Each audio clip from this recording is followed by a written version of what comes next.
और ये वही फॉर्म थे जो कांग्रेस ने भराकर सत्ता पाई और राहुल गांधी फौरन घूमने चले गए। ओल्ड पेंशन स्कीम तो छोड़ो, पेंशन ही नहीं मिल रही 10-10 तारीख तक, तनख्वाह नहीं मिलती 5 तारीख तक। 10 साल सेना के जवान बुलेट प्रूफ जैकेट मांगते रहे, कांग्रेस ने नहीं दी। कांग्रेस ने अनदेखी की सैनिकों की, और सीमा पर हमारे सैनिक शहीद होते रहे। चीन हमारी जमीन पर कब्जा करता गया कांग्रेस की सरकार में। तो कांग्रेस ने तय कर लिया कि हरियाणा वासियों को लूटना है।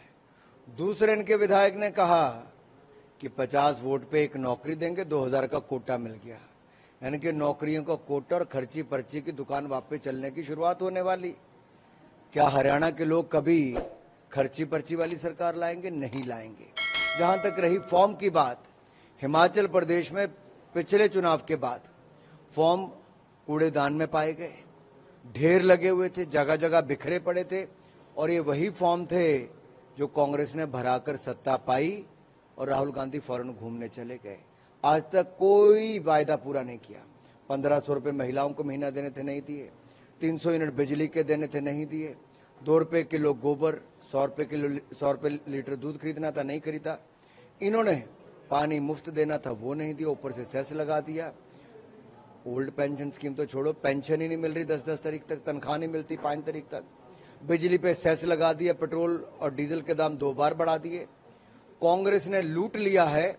और हरियाणा में भी जो फॉर्म भरे हैं, ये फॉर्म भरने का काम है हरियाणा वासियों को लूटने की शुरुआत। हरियाणा वासियों बच के रहना। ये कांग्रेसियों ने हिमाचल में भी ऐसे फर्जी फॉर्म भरवाए थे, सत्ता पाई, ऐसे ही कर्नाटक तेलंगाना में भरे थे और आज तक कुछ नहीं किया, केवल लूटने का काम किया है। अब हरियाणा की जनता लूटेगी नहीं, खर्ची पर्ची की सरकार लाएगी नहीं।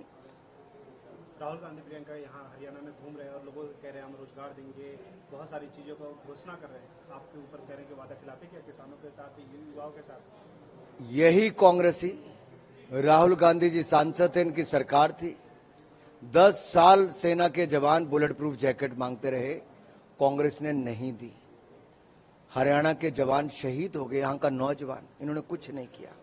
यहां के पूर्व सैनिक 1 रैंक 1 पेंशन मांगते रहे, इन्होंने 10 साल में नहीं दी। यहां के जो जवान हैं, जो सैनिक हैं, वो लड़ाकू विमान मांगते रहे, लेटेस्ट हथियार मांगते रहे, स्नो सूट, स्नो बूट मांगते रहे, कांग्रेस सरकार ने नहीं दिया। कांग्रेस ने अनदेखी की सैनिकों की, और सीमा पर हमारे सैनिक शहीद होते रहे। चीन हमारी जमीन पर कब्जा करता गया कांग्रेस की सरकार में। लेकिन जब से भाजपा की सरकार आई, हमने 1 रैंक 1 पेंशन दे दिया, 1,20,000 करोड़ रुपया दिया। हमने बुलेट प्रूफ जैकेट दे दी, लेटेस्ट हथियार दे दिए, लड़ाकू विमान दे दिए। मेक इन इंडिया, फरीदाबाद की ही कंपनी ने बुलेट प्रूफ जैकेट बना के दे दी। और यही नहीं, हमने सेना को और मजबूत किया है।